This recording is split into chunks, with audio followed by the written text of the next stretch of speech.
show is A Lesson Before Dying by Romulus Linney. It's based on a novel by Ernest J. Gaines.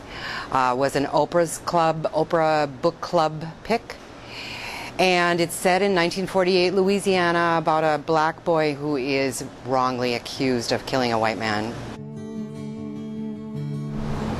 He's struggling to find out who he is and what his worth is, and it's a tough role. I can definitely relate to Grant. He's the wrongly accused prisoner. He's going to be killed for supposedly killing the owner of a grocery store, I do believe. What I do in the prison, you know, basically giving guys hope is what I'm doing with Jefferson. And eventually I come to find myself through him.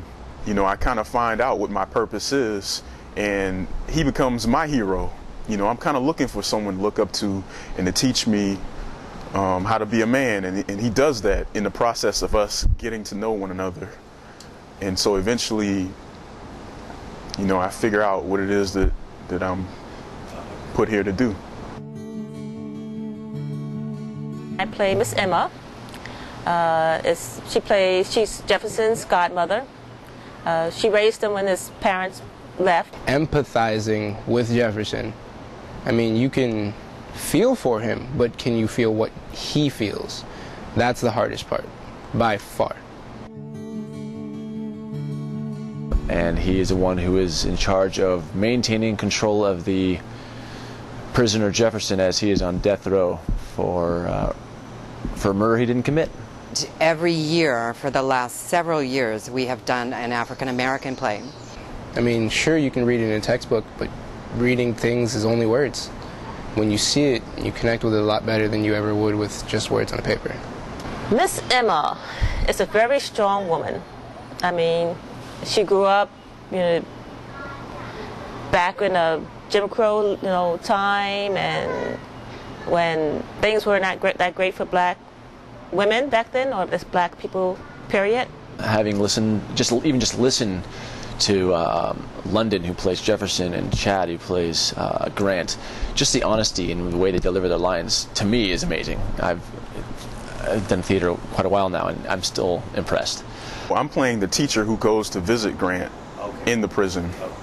And my role, you know, I've been instructed by Miss Emma, who's like a surrogate mother, to teach him to face death and walk like a man.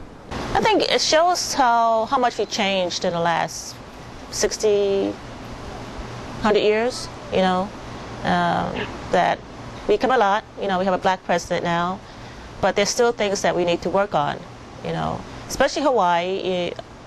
We have a lot of different cultures, and most part we get along, but we still have our bumps in the road, so it's an ongoing process. We just have to learn, you know, to live together, and there's hope. It's just a devastating play, and I think if they have the opportunity to see it, if they're in Hawaii, we really want you guys to come check out TAG's new theater and come watch the amazing talent that we have, because there's a lot of talent in this show, young and old. This, for me, was a great opportunity to work with a new group of actors in a very fresh environment. And you can't deny the fact that the Aloha vibe is actually here and alive in the theater.